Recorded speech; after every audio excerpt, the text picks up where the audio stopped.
Leo Valdez is a character from the Heroes of Olympus and the Trials of Apollo. One of the main highlights of Leo's character is his romantic relationship with the Titaness Calypso. Calypso and Leo met in the House of Hades, and at first, they didn't really get along. However, they eventually warmed up to each other, and they became a romantic couple. From this, fans and readers have gone online and expressed so much dislike for this relationship for so many reasons. Some were worrying over the age gap between Leo and Calypso, as Leo was just 16 and Calypso was a 4,000 plus immortal titaness.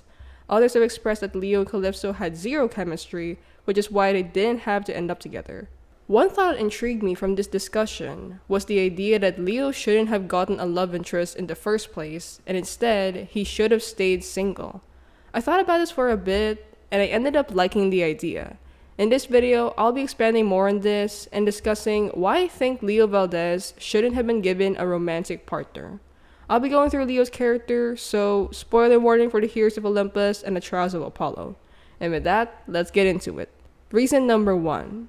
Leo's relationship with Calypso is a mess. Leo and Calypso are far from the perfect romantic pairing, and let's talk about it.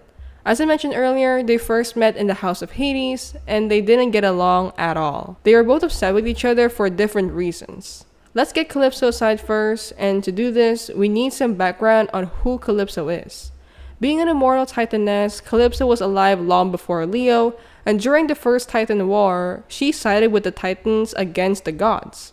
From the battle, the Titans lost, and in punishment for working with the Titans, the gods cursed Calypso to isolation on an island called Ogygia. She would spend the next centuries there, and part of her curse was that she would only get a few visitors to her island, who were all male demigods that Calypso would inevitably fall in love with. The brutal part about this was the fact that these demigods would be forced to leave her on the island, and she'd be alone forever. In the Battle of the Labyrinth, a demigod son of Poseidon named Percy Jackson landed on Ogygia, and he met Calypso.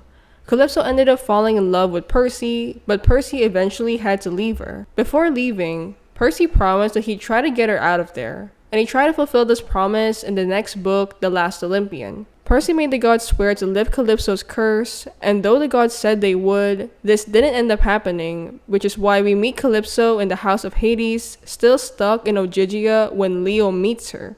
Let's go to Leo's side of the story as to why he ended up in Ogygia in the first place.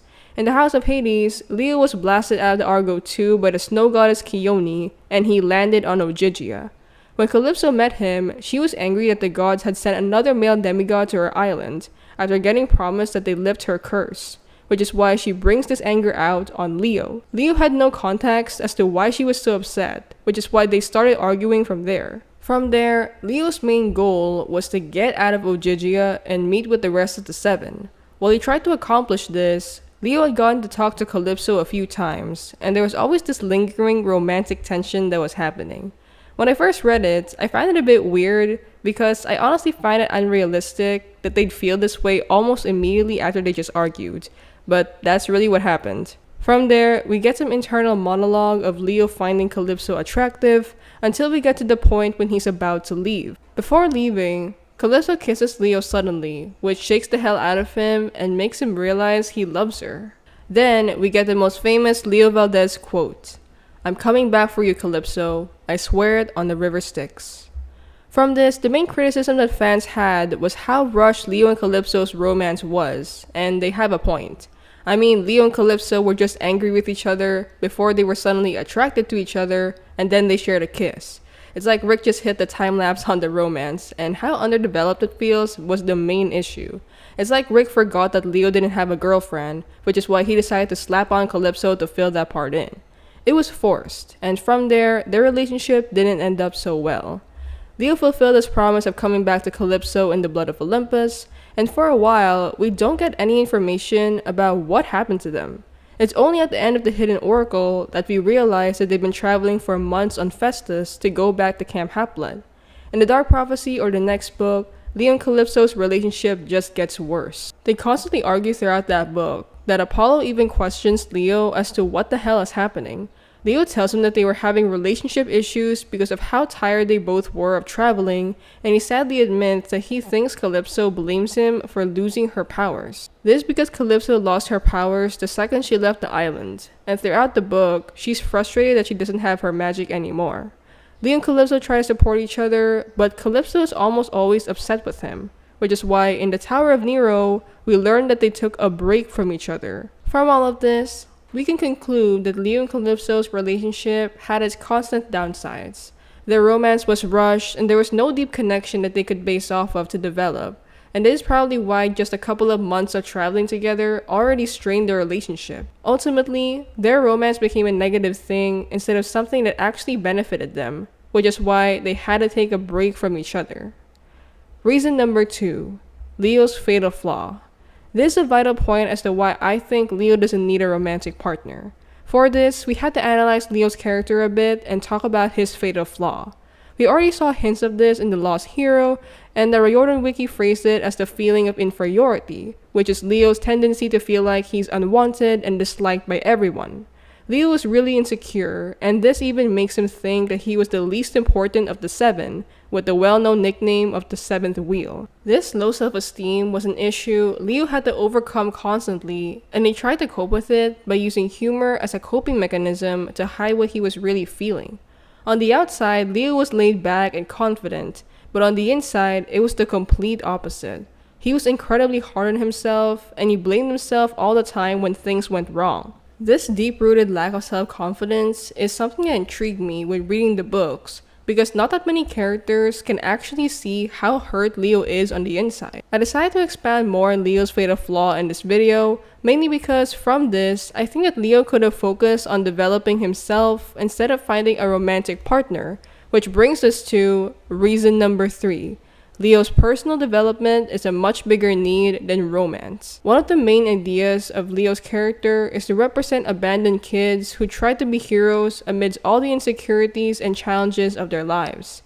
Leo was constantly confronted by events that ruin his self-esteem, and it's clear by the trials of Apollo that he still feels unimportant and lacks the confidence he needs.